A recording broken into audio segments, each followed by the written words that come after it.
And welcome to our Heart Help Live series. A special welcome to anyone joining us for the first time. And it's great to have our regular viewers back with us. I'm Fonoiofu Fereti, a heart health advocate at the Heart Foundation. And this evening, we're diving into a really important topic, family history of heart disease.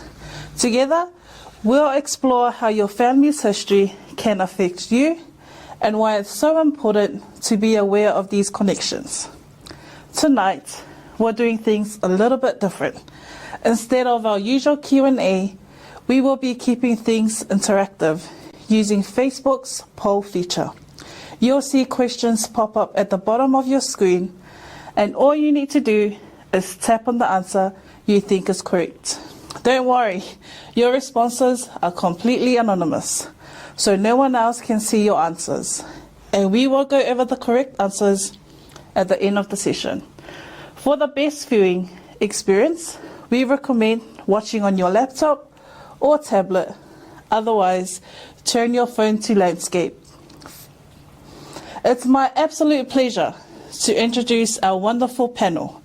We have Leonie Cowie, one of our amazing heart nurses, who will guide tonight's conversation.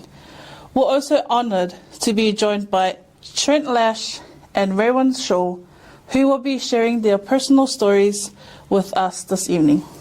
Before we start, it's important to note that this session is not intended as a substitute for professional medical advice, diagnosis, or treatment. Our storytellers will be sharing their personal experiences and views, not necessarily those of the Heart Foundation.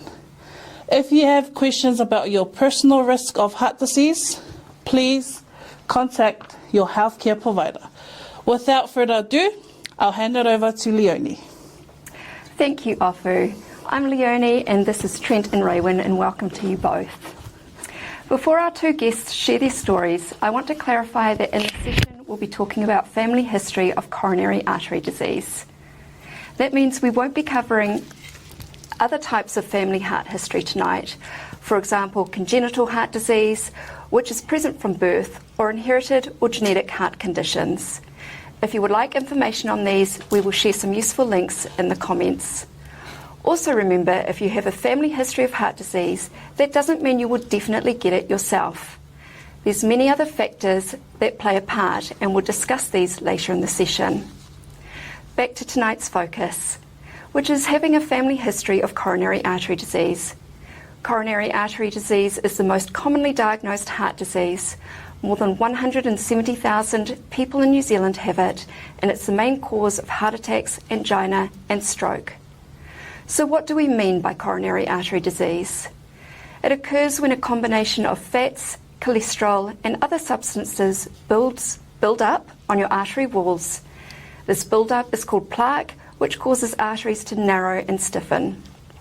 As the arteries narrow and stiffen, it becomes harder for the oxygenated blood to reach the heart muscle.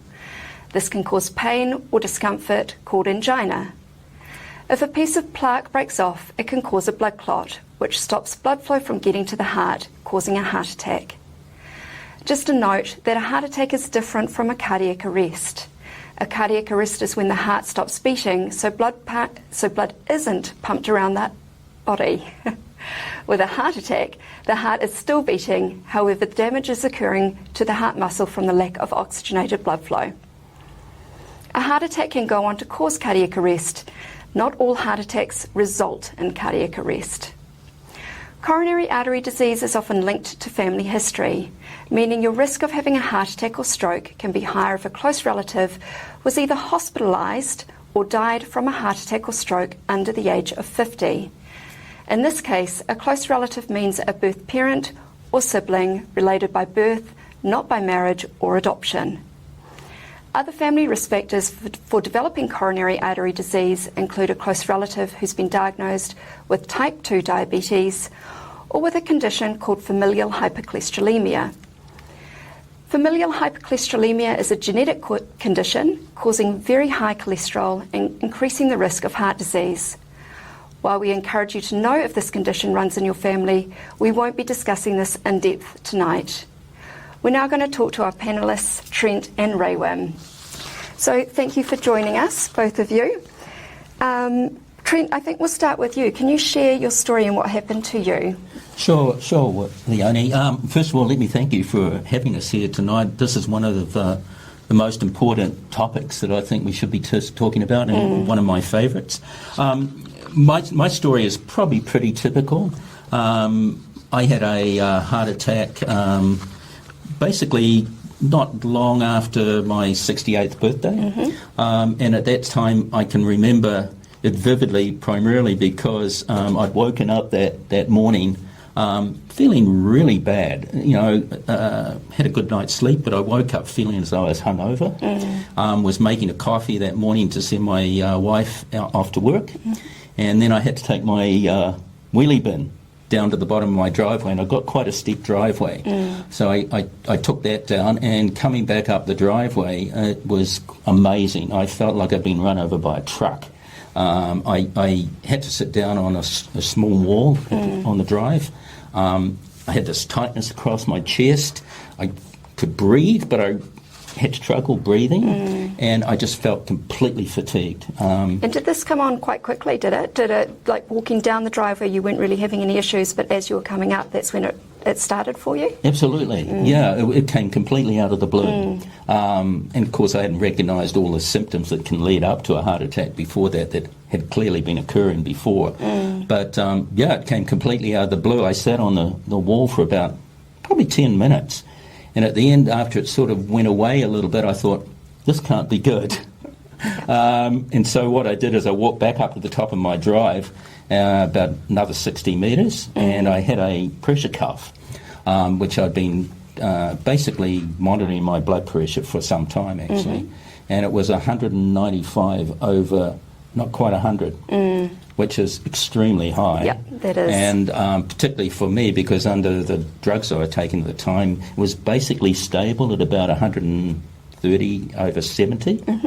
So I monitored it over a period of about a quarter of an hour. I just watched it dropping, and I thought, wow. But at the end of it was quite amazing, because I thought, well, I don't feel so bad, so I won't pay any attention. But then, so your symptoms had started to sort of not be as severe as they were when you were coming up the driveway. Is that what you mean by that? Yeah, absolutely. Yeah. My blood pressure dropped back to about 130-ish over a 70 to 80 after about 20 minutes. And were you feeling any other symptoms at that point once your blood pressure had dropped? No, I felt good. You felt good. Okay. In fact, it was quite amazing, because for a long time I fought with the feeling I should really call somebody, and I thought, no, I feel great. And I think a lot of people, they don't want to sort of worry other people. Yeah. So eventually I called my GP's office, and I got hold of one of the nurses, and she said, Trent, you need to call an ambulance. I said, I feel fine. She said, call an ambulance. And so I thought, well, maybe I should. Yeah. And I did. Yeah, fantastic. Yeah. Great advice. Yeah, it was good advice. Because they ended up being taken down to hospital straight away and admitted me under observation in their sort of acute observation ward for a week. And did they say at that point they had determined you'd had a heart attack at that point? No, it was strange, because a lot of myself in particular, kind of asymptomatic, and so they did all the normal tests, of course, and that's why they kept me there for a week, because they weren't too sure what was going on. My blood pressure was fine at that stage, and I wasn't exhibiting anything further. Yeah. But I ended up having another heart attack a week later. While you were in hospital? Yeah, while I was in hospital. Okay, yeah. And so that second heart attack, how many days after the first one was that? It was about 6 days. Okay. Yeah. I was supposed to be going in for an angiogram, but the lab wasn't working that day, so they deferred it into the weekend, post-weekend, and I had a second heart attack on the Saturday. And what happened after that second heart attack? Well, that was really interesting, because they did a blood work and checked my troponin levels, which is an enzyme that our heart muscle produces in excess when there is damage occurring to the heart muscle. Exactly, and I had a troponin level of 2600. Okay. which sort of raised a lot of alarm bells, so they admitted me to the cardiac ward at North Shore Hospital. Okay. Great. Well, thank you. Is there anything else about your story that you'd like to share there, or did you have any stents put in? Or yeah, I ended up having one stent put in on my left anterior descending artery, the one big one on the left. Yeah. And it was quite amazing because I was supposedly 99% blocked. Okay. Wow. Okay. Yeah. And since then, so this was, how long ago did this heart attack occur? 5 years ago. 5 years ago. And since then, how's your health been? Fine. It's been good. Yeah. Excellent. Yeah. So, you know, with tonight's session being around family history of heart disease, I do have a couple of questions if you're happy to answer them for me, Trent. Before your heart event, what did family history mean to you? That's really good question because I became aware of that I had a pretty dire family history when I was probably early 20s. My grandfather on my mother's side had died from a heart attack at 59. Right. And it was supposedly at that stage within the family known, well, they thought it was caused by getting pleurisy during World War II. Right. I somehow doubt that. But my grandmother, she had major cardiovascular disease that ended up with her actually requiring part of a leg amputation from peripheral artery disease after about 20 years. Yeah. My mother had major cardiovascular disease, which resulted really in strokes. She had 3 strokes. And do you know how old she was when she had those strokes? Yeah, she started. She was a New Zealand lawn bowling champion, actually. So she's really fit. Okay. She had her first stroke on a bowling green. Okay. At about 66, and the third stroke at 69, and died at 70. Okay. Any other family history that you're aware of? So that's your grandmother, your mother, both on the maternal side. Yes. Yep. And her siblings. So your aunts and uncles. Yeah, my aunts and uncles on the same side. Yeah. Yep. So my uncle, her brother, had a heart attack in probably his early 60s, and my other uncle had major heart issues too, and ended up basically with heart failure towards the end of his life. Yeah. And now you've had your event. Yes. Do you have any brothers or sisters? Yes. And have they had any issues with heart disease that you are aware of? I've got a brother, and he has AFib. Okay. Diagnosed quite early, actually, but because he considered at the time that it was a old person's issue, he didn't admit to it for a long time. And he has an issue with his right bundle branch block. Okay. And so you we've obviously spoken before tonight, and you've shared that you've got 4 children. Is that right? Yes. Yep. So given there is a significant lineage or a significant history, is there anything that you would like your kids to be aware of in regards to their own heart health?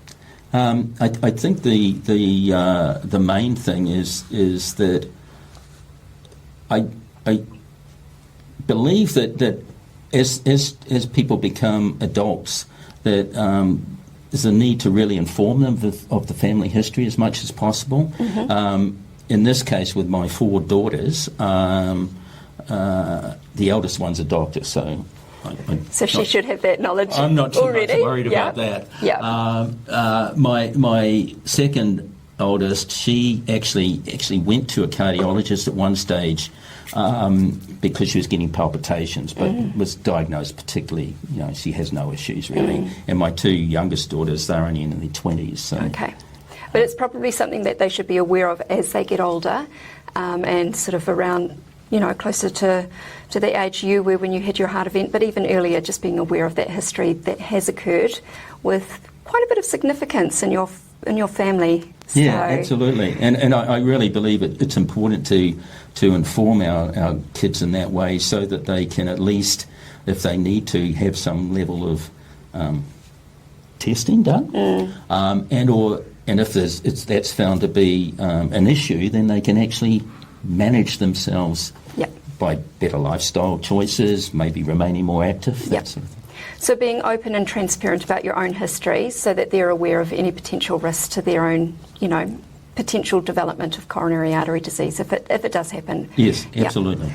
And I guess just a last question before we move to you, Raywin, for your story is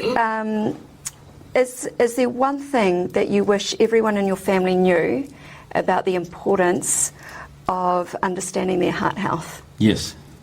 One is I think it's important that they understand the impact and the need to monitor their blood pressure. Mm-hmm. It's the biggest marker for a potential of cardiovascular disease and heart health.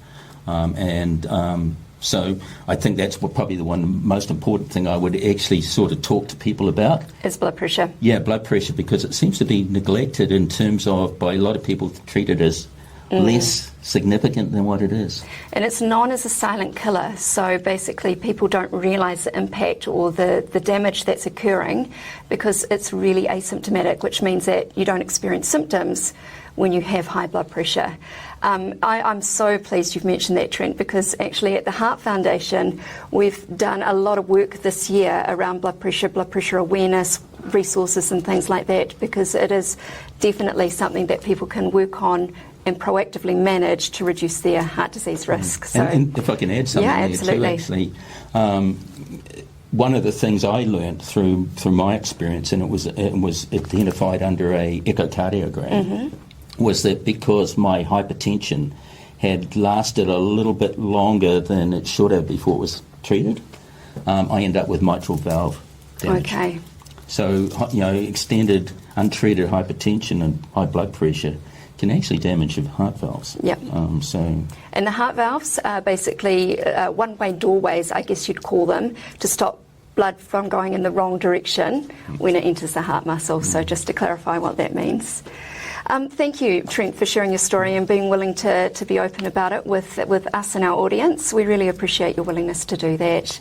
Raywin, I guess we'll come straight through to you. Would you like to share what happened to you? I know it was actually... it's nearly a year ago. But yes. Not only was it scary, but it happened in really scary circumstances as well, didn't it? I didn't think it was a heart attack. Anyway, Sure. Getting to the story is... I'm a caregiver, so I was doing some housework for a lady, one of my clients, out at Maraetai, one of my favourite places. And I went for a swim after with one of the guys that's a very good friend down there. Mm-hmm. And let's go swimming out to the buoy today. So we thought, okay, so I started swimming and I started counting my strokes to get out to the buoy. I thought I'd just count them and see how many to get there. Mm-hmm. So I counted 232 strokes to get out there. And I kissed the buoy because I liked it. You achieved a goal. Yeah. Had a chat with Jim. Yeah. A very good friend, Jim. And I thought, okay, I wouldn't mind swimming to the second buoy, but it was Labour Day last year, and there was a few jet skis out there, and the water had just started to get a bit choppy. And I thought, oh no, I think I'll leave the second buoy till next time, because I hadn't done a big swim like that for a while.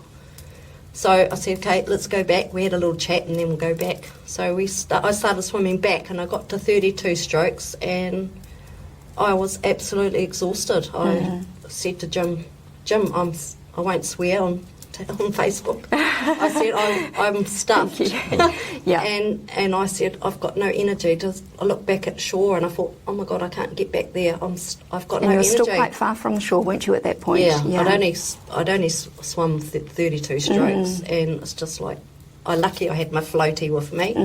So anybody that goes swimming should really take floaties with them, because if something happens to them, at least they've got something to lean on, So I said to Jim, I'm sorry, I can't swim back. I don't know, I just want to go to sleep. I was absolutely coughing, wheezing, so wheezy in my chest. And were you experiencing any pain at all? I did not have any pain. No pain. Normally you get the pain in the chest. I didn't have that. I just had the wheeziness and shortness of breath. Shortness of breath? Yeah, really shortness of breath. Were you feeling nauseous? No, I wasn't feeling nauseous at that time. Yeah. So anyway, there was a couple of girls, luckily there was a couple of girls out on paddle boards. So I said, oh, Jim swam closer to them to get their attention to come and pull me in. So he had to swim a little bit to get there, yell out to them. Yeah. So I'm yelling, but I was just tired. I just want to go to sleep. Yeah. And finally they saw and they came over and pulled me into shore. And the Coast Guard man from the boat club, Maraetai Boat Club, came over and he must have seen what was going on and wrapped a blanket around me. Because I got out of the water and my legs were like jelly. I just had nothing. My energy had just sapped. Yeah. And I didn't realise what was going on at this stage. So they'd called an ambulance, and the ambulance guys come and they said, would you like a stretcher to go up to the ambulance, because they had to park further up the road. And I said, oh no, I'm fine, I'll walk, even though I'd started to just wanted to go to sleep. Yeah. I walked up there and they put me in the ambulance, and then they did some tests and they said, oh, you're going to hospital, you've had a heart attack. So they would have put you on an ECG on some leads? Yeah, they put me on that and said, you've had a heart attack. Okay. So I was quite shocked. I was going, oh, have I? That's probably something really scary to hear in the moment. So I was very grateful for Jim that was with me at the time, that was out there. Apparently the two girls on paddleboards are friends of my friend. Oh, really? They had rung her and told her that, we've just rescued this girl out Maraetai. Yeah. And she's talking to me prior to Messenger, and I'm telling her these girls came and rescued me, and it turned out they were friends of each other, so that was really cool. The community's so cool out at Maraetai. That's fantastic. Got to meet so many amazing people. Yeah. But I'm really grateful for that. Yeah. That I'm still here. Yeah. And so you were taken to hospital and admitted to hospital? I was admitted. I was in there for about 4 days. They gave me one stent. Okay. One of my arteries is so badly damaged they couldn't stent it, the main one. Okay. So they put another stent in, and so far I'm all good. And we're almost at the 1 year anniversary that it happened. Yes, it was Labour Day last year, 2023, Yeah. 2 weeks before my birthday. Wow, okay. So I made my 59th, and I'm going to make 60 in next month. So Fantastic, yeah. yeah, so thank you for sharing that, and I'm so pleased that your friend Jim was actually with you at the time, because he's an awesome man. Yeah, Jim, I hope and you're listening to this. Yeah, and having the paddleboarders around nearby to help you get into shore. I mean, not only having a heart attack is scary enough, but then to have it when you're in the middle of the ocean just adds that next level of something frightening that to I it. didn't even think of that would happen to me. Yeah, and I think that's true for most people. You know, you sort of we don't expect it to happen until it does. I've read other people having heart attacks on jet skis, but no, it can happen to anybody. So, how's your health now since your event? It's been really good. That's great. I've lost some weight because I really wanted to focus on my diet again. I think I got off track. Sure. You know how you let your hair down and have a bit more wine and cheese and all that. So I thought, no, I've got to curb that. So that's all better monitored now. And exercise, walking, lots of walking and swimming when I can. So fantastic. Yeah. Yeah. Now I know that you. We'll talk about your family history in a minute. But were you aware of your family history before you had your heart event? Yes, I was. Yeah. I probably didn't really worry about it, if you know what I mean. I didn't think it was going to happen to me, I suppose. And I just sort of put it on the back burner, if you know what I mean. I just sort of let my hair down and didn't think it would impact you. It was going to hit me, and it certainly did.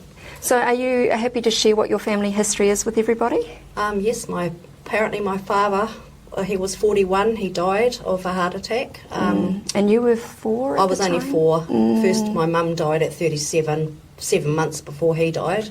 Oh, right. And then he died at Takapuna Golf Course, playing golf with his uncles, I think. My uncles, sorry. Yeah. And he collapsed and had a heart attack and died. And so you were, by 4 you'd lost both your parents? Yes, I was only 4, so I was brought up from my aunt and uncle, which I'm grateful for that. Yeah. I had a good upbringing. And then, so your father, your mother passed away, but not from heart-related issues that you're aware of? No. Yeah. And then your father had the heart attack? Yes. Any other family history that you're aware of? I have got a couple of uncles that passed away of heart attacks, and both my grandfathers apparently both died of heart attacks as well. So I never met them because I was only quite young. So given how young you were, would you have said that they were all sort of maybe in their 40s when they... I think my uncles were like late 50s, 60s, early 60s. Yep. Yeah. Well, and your grandfather? Not too sure on the grandfather's side. Yeah. Probably in the late 40s or 50s. Can't quote that. Yeah. Yeah. And then, you did briefly comment just before that even though you were aware of your family history, you didn't think it would impact you or, have an influence on you. Now that you've had your event and now that you're more aware of your family history, you've already spoken about the fact that you're making a lot more effort around healthy eating. Change. Yeah. Do you have advice for other people who might have a strong family history but don't think it... Yeah? Because I was told it was high cholesterol, right? And when I spoke to my doctor about that, she said she had done tests prior to me having my heart attack and my levels were fine. So the doctors at the hospital saying, it's all from the heart attacks caused from the high cholesterol I've got, which is in the family as well. We've all got high cholesterol. So, just my diet's definitely changed for the better. Yeah. I mean, I always focused on healthy eating, but I've cut the cream out of my coffee, so I used to have too much cream. I just let my hair down a little bit with the wine and the cheese, like I said, but no, that's a lot better now. Yeah. So you would sort of encourage people to really know their family history, but also be proactive about reducing their own risk as much as possible. You've got to think about it. Absolutely. I didn't worry about it till it happened to me, I suppose. Yeah. Now it's awareness, I think, more awareness of looking after yourself better. And sometimes it's a shock event that sort of makes people more self-aware. Yeah. It's easy to talk about theoretically. We're bulletproof, but we're not. Yeah, that's right. Yeah. Well, thank you for sharing that, Raewyn. We really appreciate you being willing to share your story as well, both of you. So tonight we've talked about family history and how important it is to know if your birth parent or sibling has been hospitalised or died due to coronary artery disease. The term family history can be confusing.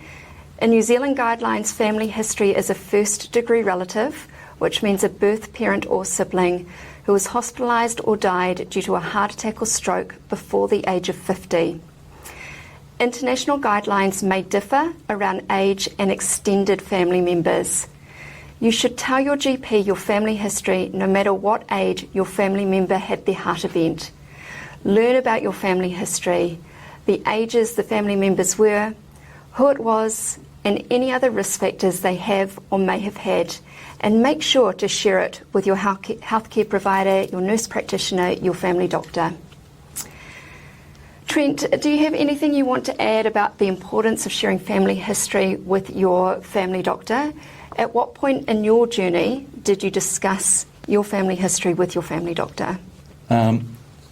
It was quite early. I had a old school GP who had since retired, unfortunately, but he was really thorough. And when I started developing high blood pressure, he really went into my family history in quite a bit of detail. So I was quite lucky in that respect. That's fantastic. Yeah, and also because I was kind of previously informed a little bit about it. So that was really helpful. So in that case, he identified it really pretty quickly and monitored it. Then basically was monitoring my blood pressure to begin with every 6 months. Yeah. In New Zealand, we do what's called a cardiovascular disease risk assessment. Out of curiosity, were you aware that you had one done before your event actually occurred? Do you know anything about that? I believe he did, yeah. I wasn't necessarily pretty clued up on it at the time, to be honest, but I'm pretty sure he did, because he subsequently came and gave a talk at one of our groups about And so, sorry, to clarify for everybody, one of your groups is you run a whole lot of support groups for people who've had heart events. Is that what you're referring to? Yes. Yeah. He came along to one group and he went through the whole cardiac registry. Yeah. The score system, and it was pretty entertaining. So I still don't know though what my particular risk score was. Right, interesting. Yeah. And Raywin, did your GP talk to you about your heart disease risk at all when you were seeing before your event? No, yes. not really. No, not really. No. I know. I meant to say that when I was 16, I had a heart murmur. Okay. But then, like, heart murmurs can just disappear. So it's pretty common, I think. But no, didn't really. Like So it wasn't. I didn't worry about anything like that. I just thought now this has happened. It's become a lot more front of mind, hasn't it? And I just sort of really am more interested to know more, sort of thing. If you know what I mean. Fantastic. Thank you. Yeah. So we just want to acknowledge that we do understand that not everyone has access to a detailed family heart health history. Whether you're adopted, estranged from family members, or simply don't know your family's medical background, it can be challenging to navigate heart health without this information. While family history is an important risk factor, it's not the only one. There are multiple risk factors for coronary artery disease. On your screen, you should be seeing a visual which talks about these other risk factors. They include a history of smoking, unhealthy diet, not enough exercise, being overweight, having high blood pressure and or high cholesterol, and having diabetes. Also included is your age, your ethnicity, what sex you are biologically, what you were born, and a diagnosis of severe mental illness. More details on some of these and their meaning will be shared in the comments. Your individual risk factors will determine when you need to see your healthcare provider for a heart risk assessment, which is what we were talking very briefly about. This is called a cardiovascular disease risk assessment. It's also known as a CVD-RA. And it's a tool to predict your risk of having a heart attack or stroke in the next 5 years. It gives the risk prediction as a percentage score. 15% or above is considered high risk. This means 15 people out of 100 are predicted to have a heart attack or stroke over the next 5 years. It helps to guide clinical decision making on whether lifestyle changes alone, like diet and exercise, as Raywin was talking about, or medication management is necessary to manage your risk. Again, on the screen we have a graphic which shows what age you should be having this heart check. This will depend, as stated before, on age, ethnicity, previous medical history. If you haven't had a heart risk assessment with your GP before, or you're not sure, ask your health provider when you next see them and make sure they're aware of your personal and family heart risk factors.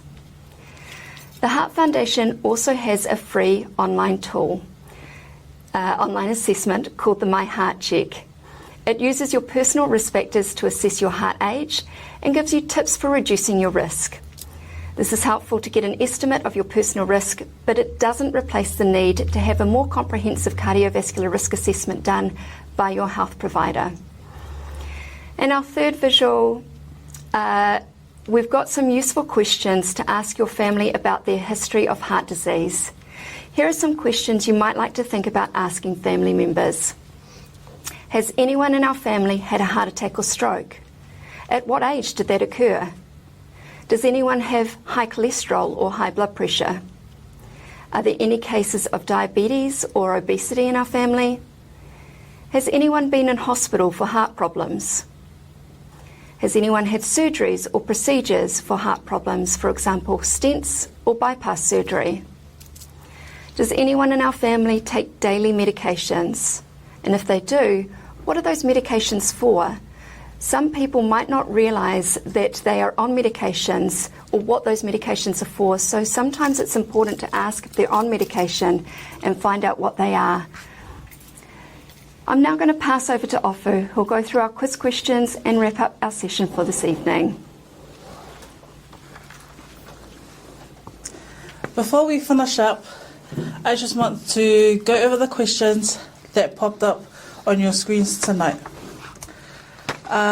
First, we asked, if you have a family history of heart disease, are you guaranteed to get it yourself? The answer is no. Most of you got this right, but there were around 20 of our lovely viewers who answered yes. Please remember, just because heart disease runs in your family, it does not mean that you will get it.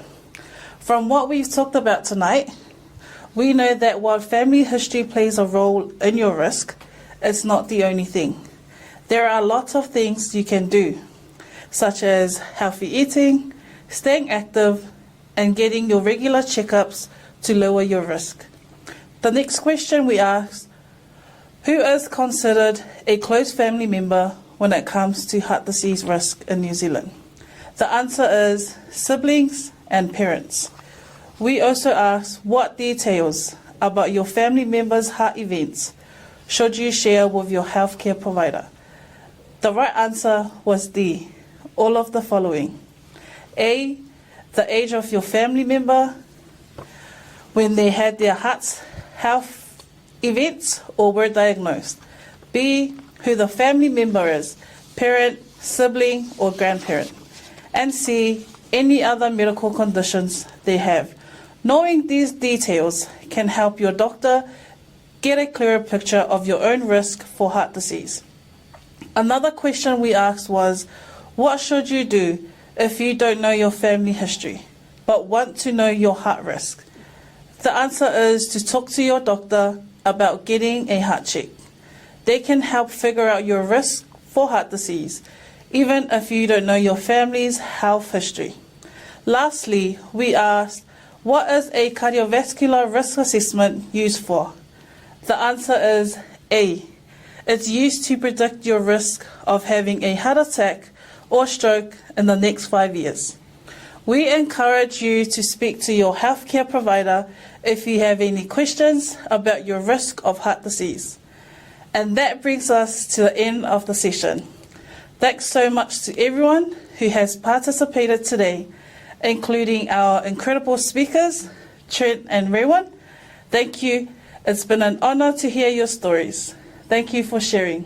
And to everyone watching, thank you for tuning in, and we hope you found the session useful. Goodbye and see you next time.